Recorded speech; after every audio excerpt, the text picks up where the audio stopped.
सभी को नमस्कार। आज मैं फरीदाबाद के अंदर आया हूँ। फरीदाबाद में हमारी मेयर प्रत्याशी निशा दलाल फौजदार जी और हमारे 16 कैंडिडेट उनके पक्ष के अंदर चुनाव प्रचार की योजना बनाने के लिए, चुनाव प्रचार समिति का गठन करने के लिए, बीजेपी ने जो भ्रष्टाचारी व्यवस्था फरीदाबाद के अंदर बना के रखी उसका जनता के सामने लाने के लिए, जिस प्रकार से हमारी पहली जो मेयर की उम्मीदवार डॉक्टर नीतू मान थी, जिनके साथ साजिश करके इनके नॉमिनेशन को रद्द कराया गया। मामला हालांकि हाईकोर्ट के अंदर विचाराधीन है, परंतु डॉक्टर नीतू मान की कवरिंग कैंडिडेट थी हमारी निशा दलाल फौजदार जी। डॉक्टर नीतू मान ने कहा कि नहीं, अब चुनाव को गति से लड़ना है, कानूनी कार्रवाई चलती रहेगी, परंतु हमारी मेयर की फाइनल उम्मीदवार निशा दलाल फौजदारी रहेंगी। और ये पूरी मेहनत के साथ, पूरी ताकत के साथ हमारे सारे साथी, आज राजेंद्र शर्मा जी, नीतू जी, हमारे चंद्रिला जी, अमर जी, अमन गोयल जी, रविंद्र फौजदार जी, सारे भीम जी, जितने भी लोग यहाँ पर बैठे हुए हैं। और अभी इसके बाद हमारी एक मीटिंग रखी है।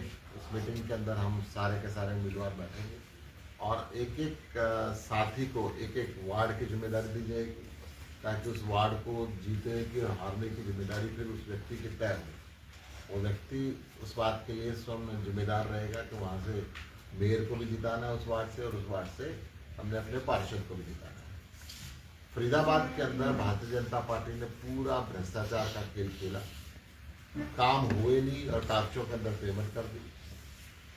जब आम आदमी पार्टी ने शोर मचाया, जुलूस निकाले, तब कुछ अधिकारी अंदर कर दिए, कुछ छोटी मछलियां अंदर कर दी, परंतु किस मंत्री के संरक्षण के अंदर ये भ्रष्टाचार हुआ, वो मगरमच्छों पे आज तक कोई उंगली नहीं। फरीदाबाद निगम की मैं कार्रवाई बता दूं, इन्होंने पूरा का पूरा ये जो हमारे प्रवासियों की झुग्गियां थी यहाँ पे, इसको तोड़ दी। उसमें हमारे और हमारे साथियों के साथ बहुत मुकदमे भी बने कोरीगांव को, परंतु वहां पे जो आलिशान फार्म हाउस बने हुए थे उन पे आज तक कोई उंगली नहीं उठी। हालांकि सुप्रीम कोर्ट ने जो ऑर्डर दिया था वो सबके लिए था।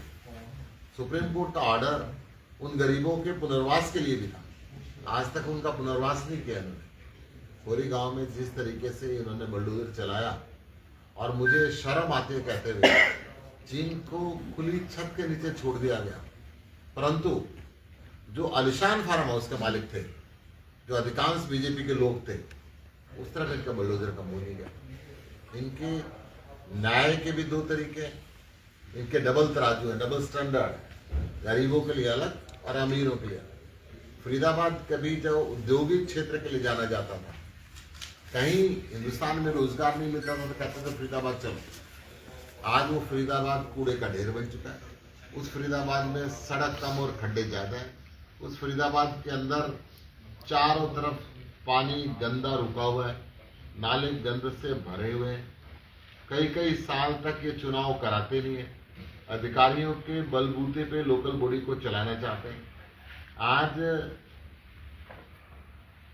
आम आदमी पार्टी पूरी ताकत के साथ एक चुनाव को लड़ेगी और एक भ्रष्टाचार मुक्त शासन फरीदाबाद नगर निगम के अंदर देगी। हमारा मेयर की कैंडिडेट निशा दलाल फौजदार भी, और हमारे जो बाकी कैंडिडेट हैं, कमलेश जी, कमला राणा जी, राजकुमार जी, कुलदीप जी, ओजस वर्मा जी, जय भारत जी, राघव कुमार जी, दीपा नेगी जी, कंचन मिश्रा जी, संजय गुप्ता जी, सोनू जी, मेघा जी, जयश्री जी, लखपत राय जी और संदीप कुमार जी, सारे के सारे उम्मीदवार पूरी ताकत के साथ चुनाव को लड़े। और जिस तरह से नीतू मान जी ने प्रशासन पर आरोप लगाए हैं सर, कैसे उसको आगे कैरी फॉरवर्ड करेंगे? और लगता है आपको कि ये जानबूझकर ये किया गया है? देखिए, वोट ट्रांसफर कराना एक आदमी का लीगल राइट है। कुल 6 स्टेप होते हैं, 4 स्टेप इनके पूरे हो गए थे। कंप्यूटर के अंदर इनकी वोट दिख रही थी। मैं समझता हूँ कि रिटर्निंग ऑफिसर को इनका ये मंजूर करना चाहिए था, परंतु नीतू मान जी ने हाईकोर्ट के अंदर भी गई, हाईकोर्ट हाईकोर्ट ने स्टे भी करने की बात भी करी, परंतु उसका निरीक्षण दी। परंतु नीतू मान जी ने खुद ये कहा कि हम इस लड़ाई को बाद में लड़ेंगे। अब निशा दलाल फौजदार जी को चुनाव लड़ाएंगे, पूरी ताकत के साथ लड़ाएंगे। जितनी मेहनत नीतू मान ने अपने चुनाव में करनी थी, उन्होंने वायदा किया कि उससे डबल मेहनत ये निशा दलाल फौजदार जी को लेकर। सर 16 वार्डों में कैंडिडेट है, बाकी के वार्डों में किस तरह की मेहनत होगी? देखिए, बाकी के वार्ड में हमने ये कहा है कि जो आज़ाद उम्मीदवार, बढ़िया आज़ाद उम्मीदवार है, जिनके मन में दर्द है, हम उनको समर्थन दें। इस नगर निगम चुनाव में आम आदमी पार्टी खुद को कहाँ देख रही है? आम आदमी पार्टी पूरी ताकत के साथ इस चुनाव को लड़ेगी और जीतेगी। सर वार्ड नंबर 9 में हरजिंदर मेहंदी रत्ता की धर्मपत्नी को टिकट दी थी, उन्होंने उनको कांग्रेस ने भी दे दी और आपने भी दे दी। अब उन्होंने आपका दामन छोड़ के कांग्रेस का दामन थाम लिया एक ही दिन में ही। ये एक मिस्टेक रही और उस मिस्टेक को हम एक्सेप्ट करते हैं। सुशील जी, जिस तरह से भाजपा नारा दे रही है ट्रिपल इंजन की सरकार बनाने का, आपको लगता है कि मतदाता उससे इन्फ्लुएंस होगा? देखिए, इंजन तो हमेशा एक ही बढ़िया रहता है। जब एक पहला इंजन फेल हो जाता है, दूसरा लगाते हैं, दूसरा फेल हो जाता है, तीसरा लगाते हैं। मुझे लगता है इनके तीनों इंजन फेल है। इन्होंने झूठे वायदे करके चुनाव लड़ते हैं। हरियाणा विधानसभा का चुनाव खत्म हुए 100 दिन से ऊपर हो गए, इन्होंने वायदा किया था 2100 रुपये हर बहन को देंगे, आज तक किसी को नहीं दिए। इन्होंने वायदा किया था कि ग्रामीण परिवेश में रहने वाली हर बेटी को जो कॉलेज में पढ़ते उसको स्कूटर देंगे, आज तक किसी को नहीं दिया। इन्होंने वायदा किया था 500 रुपये में गैस सिलेंडर देंगे और होली दिवाली का अलग से फ्री देंगे, आज तक किसी को नहीं दिया। ये वायदा करते हैं और चुनावी जुमले क्या क्या भूल जाते हैं। जैसे उन्होंने पहले भी किया था 2 करोड़ रोजगार अस्पताल देंगे, 15 लाख रुपये आदमी के खाते में आएंगे, किसी को नहीं आएंगे। तो ये चुनावी जुमले। दिल्ली के इलेक्शन हारने के बाद, हाथ जाने के बाद इस इलेक्शन से क्या फर्क पड़ेगा? फर्क पड़ेगा भी कि नहीं? इलेक्शन जीत और हार सिक्के के दो पहलू। दिल्ली की जनता ने 3 बार हमें जिम्मेदारी दी, सत्ता पक्ष, हमने सरकार चलाई। हमने दिल्ली के अंदर सारे देश की महिलाओं को बस यात्रा मुक्त दी। हमने दिल्ली के अंदर सरकारी स्कूलों को वर्ल्ड क्लास बनाया और शिक्षा दी। हमने दिल्ली के अंदर सरकारी हॉस्पिटलों को वर्ल्ड क्लास बनाया, मुफ्त चिकित्सा दी।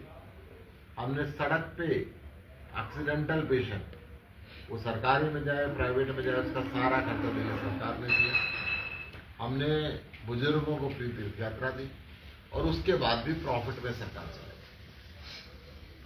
आज भाजपा की 21 राज्यों में सरकार है, 21 की 21 जगह घाटे की सरकार और कहीं कुछ मुफ्त नहीं है। मैं कह रहा हूं ये पैसा जाता कहां? ये एक विचारणीय विषय है, देश के लोग इस बात को सोच रहे हैं। परंतु दिल्ली के अंदर आज ये सच्चाई है कि सबको पता है कि बीजेपी ने हमारी हर कॉन्स्टिट्यूएंसी से वोट कटवाई। अरविंद केजरीवाल जी की कॉन्स्टिट्यूएंसी से लगभग 14,000 वोट कटवाए। 1 लाख की कॉन्स्टिट्यूएंसी में 14,000 हमारे वोटर कटवाए। हमने इलेक्शन कमीशन को एक रिपोर्ट दी कि ये लोग यहाँ रह रहे हैं परंतु वोट कटवाए। और जितने एमपी हैं सबकी कोठियों के अंदर 100, 200 वोट बनवा दी गई डुप्लीकेट। 11-12 हज़ार वोट नहीं बनवा दी गई। फिर भी इनका पेट नहीं भरा।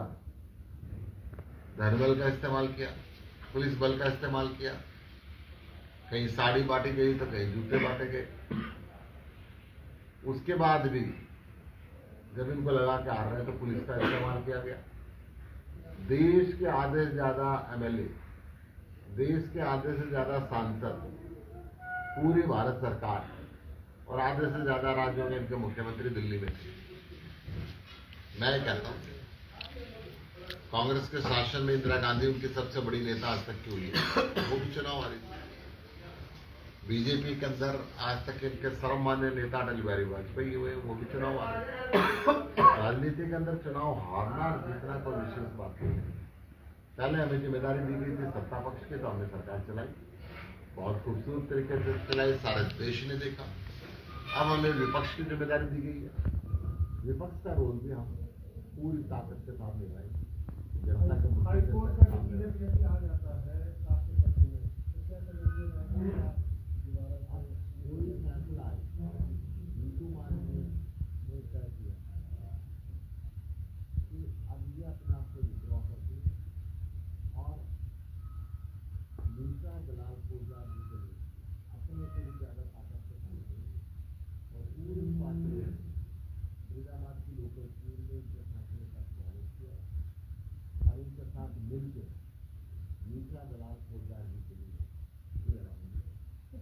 आपने कहा कि कार्यकर्ताओं की जिम्मेदारी जवाबदेही तय करने के लिए आए हैं। आपको नहीं लगता हफ्ता भर चुनाव मतदान में रह गया है कि थोड़ा सा देर कर दी, कैडर को और पहले मजबूत करने की जरूरत थी? ये कैडर ने ही कैंडिडेट खड़े किए, ये सारा इनिशिएटिव लोकल टीम का अभी तक ये सामूहिक तौर पे काम कर रहे हैं, परंतु आज मैं चाहता हूँ कि हम एक एक वार्ड पे हमारे एक एक लीडर की ड्यूटी है और वो उस चुनाव पे मिला।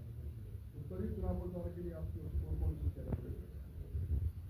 जैसे जैसे कैंडिडेट बुलाएंगे ऐसे ऐसे हमारे दिल्ली के विधायक, पंजाब के विधायक सब यहाँ पे आपके मेरी आईडी